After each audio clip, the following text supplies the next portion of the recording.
Nearly all of us have some worries and concerns when it comes to our money during this crazy tough time right now. We have a great local advisor, though, talking with us today who can help us recover from the coronavirus situation and the impact of fees. Founder and CEO of Florida Financial Advisors, Jason Mickool, is here to help. Good morning, Jason. How you doing? I'm doing great, Kendall. How are you?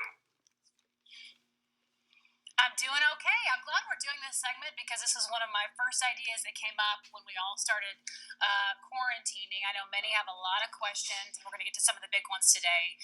What do you think that you've seen thus far is the biggest mistake that some of us are making or can make in light of these current conditions that we're in? It's a great question, Kendall, and we get that a lot. So we have people call up and say, what are the mistakes or what are the things that people are doing wrong? And I think one of the most important things and biggest mistakes that people make is not making changes. So what they do is they hear things like stay the course, it'll come back, and this blind optimism. And this blind optimism, if not done appropriately, can be a massive mistake because we are in unprecedented times. So you have to take proactive steps. You have to make sure that you're doing everything you can humanly possible to defend yourself moving forward and recover from the losses if you've had them. One of the best ways to do that is to make sure that you follow the rule of 100, which is the maximum amount of equities that you have should be subtracted from your age. So if you're 50 years old, right, and you should have 50% of your portfolio in fixed income and only 50% in equities. Oh, good to know. Okay. What do you think some good expectations are of performance right now for our portfolios, and how do you manage that risk right now? Great question. I find that a lot of times when I'm meeting with either new customers or existing, we have to temper expectations around performance.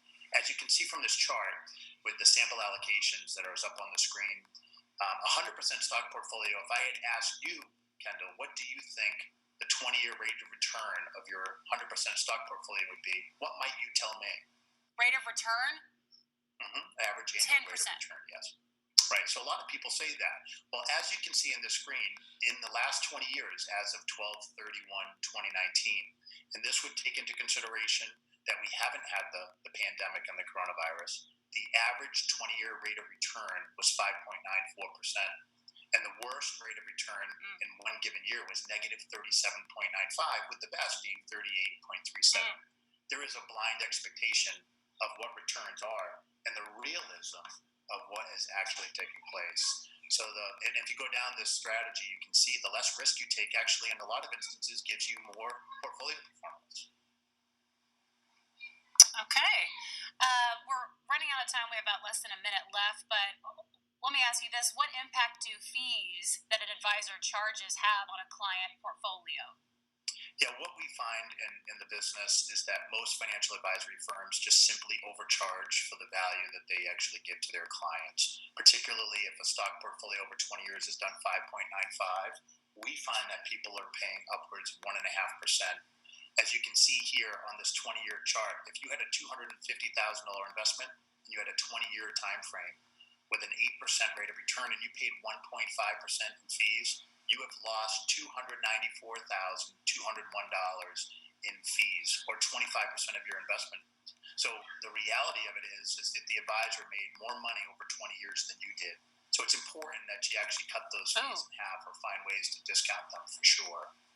Lots of great advice, and I'm so glad that people like you are around to deal with the numbers for me. That is definitely not my forte.